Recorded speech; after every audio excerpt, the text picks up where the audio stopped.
Hi! This video is a little bit different than the speed paint. It's not the speed paint. In fact, if you saw the title and you saw the thumbnail, this is a tutorial. You might be wondering how I got so good at drawing, and I'm not bragging, I promise, but yeah, I decided I would start teaching how I do it, and it can help you learn to draw cats yourself. Keep in mind a couple of things. One is that I am not trained by anyone professional. I am just completely self-taught. Number two, I am kind of inconsistent. It really depends on what cat I'm drawing. I still have a couple of issues with this, so what I usually do when I have problems doing headshots, and this is a really hard habit to get out of, trust me, I know. Not all cats have the same head structure. There's like Orientals, Siamese. What else is there? What's the flat-faced one? I think it's a Persian. Not all cats have completely circular heads. Some have triangle, boxy, it always varies. But I'm not very good at sticking to those rules, so most of my cats just have circular or oval heads. It's really up to you. So, yeah, let's go ahead and get started. That's the light green background, please. Okay, so first thing, I don't do like,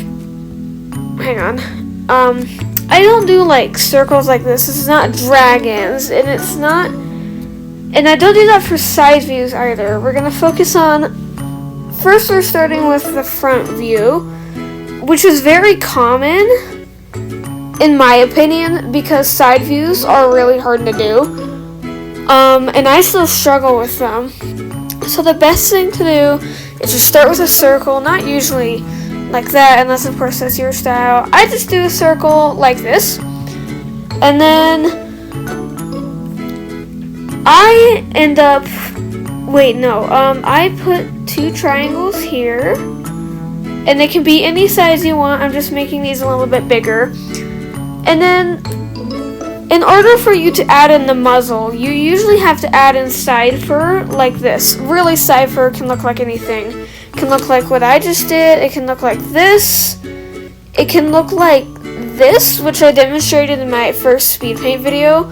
It can really look like anything, but I usually do it pretty long because I like nice and fluffy cats, but for this one I'm just going to do this. And then, actually the guide that I use for this at first, I will probably put a picture somewhere. And then for the muzzle, now some people do it like this, and I do it kind of like that for cats with long muzzles. For example, in this picture I drew of my character Nightstep a little while back. I drew sort of this box.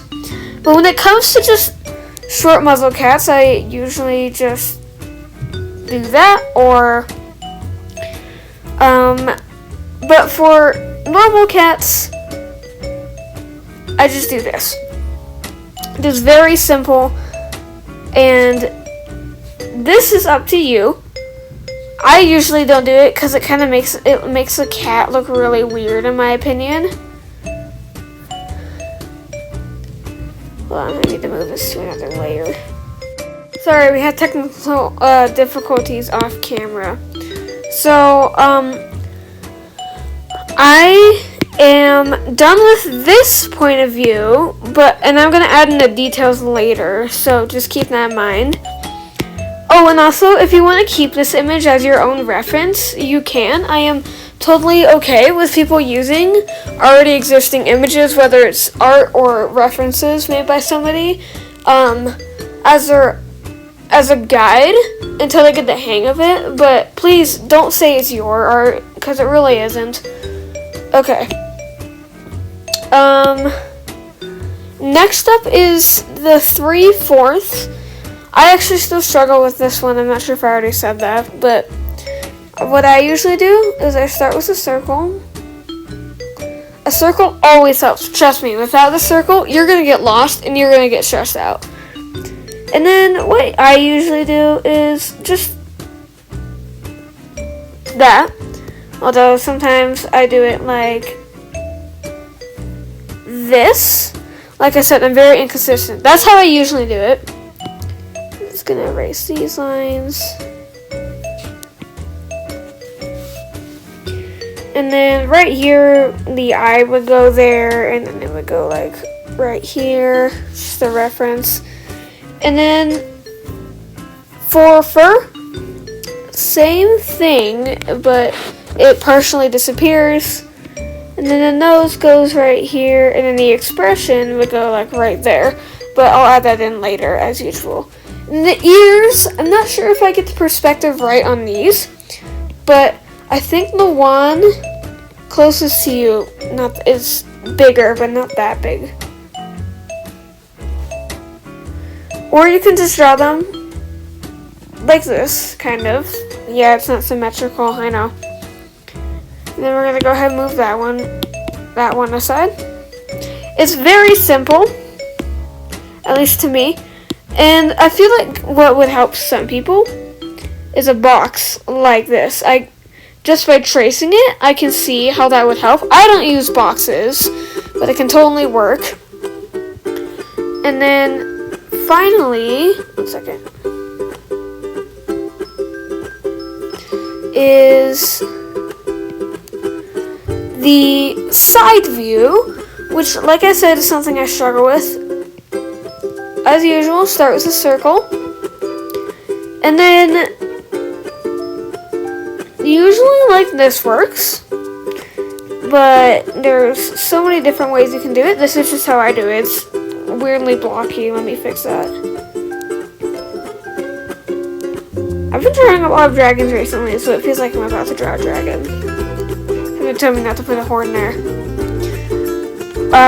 So the ears from this point of view are always confusing. The nose, self-explanatory, and so is this. The eyes are also the same. In my style, I don't think that's technically correct, but some people do it like this. But I personally just do it like this. And then for fur, it's just what you would see normally, but from the side, kind of like this.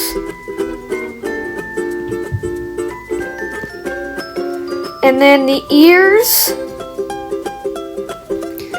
are very weird shaped. You start with that sort of arch in the back, and you add in this triangle here. That's actually pretty good. And that's how you draw those headshots, starting from the base. And now I'm going to add in the details, just as a reference. So these are your basic details that you would need to do from me. So we're starting with the 3/4. Obviously, on a cat, you need an expression. I usually do it like this. Something very simple, and then I just do it like that. You don't have to do that, obviously. Whiskers, definitely something you need, characteristic of every cat other than the ears. But for expressions, I would also, there's so many different other types that you can try. There are triangles like this, usually for concerned faces. There are frowny faces, but for this one I'm just gonna do a smile.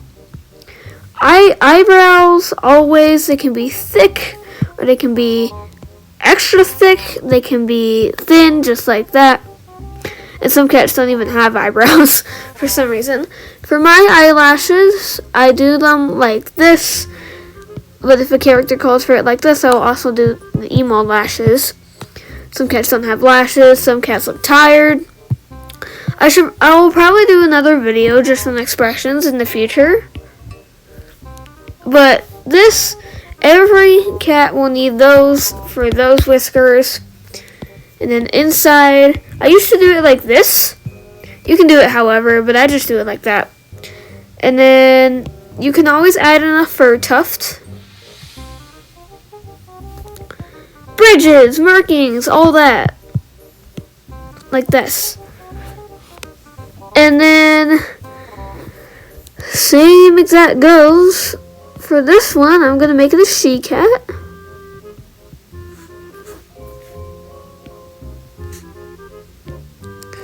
And then markings, it's very simple. Oh, and also some cats can have stuff inside their ears like this, ear fluff. They can also have things like that, ear fluff tips or whatever. And then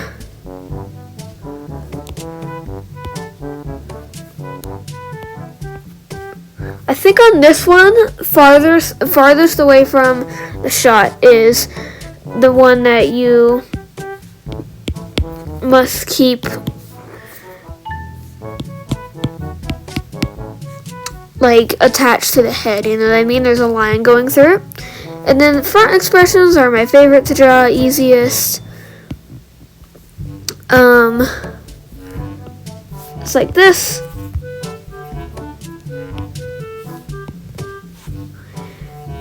I'm just gonna make this one.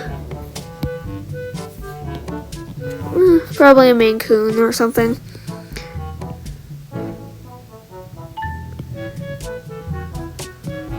Whoops, I made his smile crooked.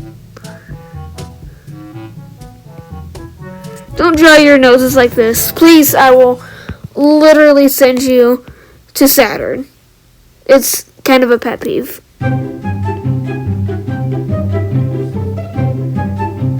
It's fine if you do, but that's just not how I draw cats.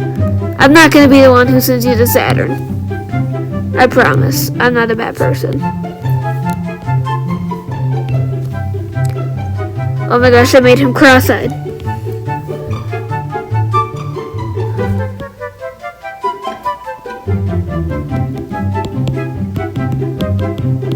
And that is how you do headshots.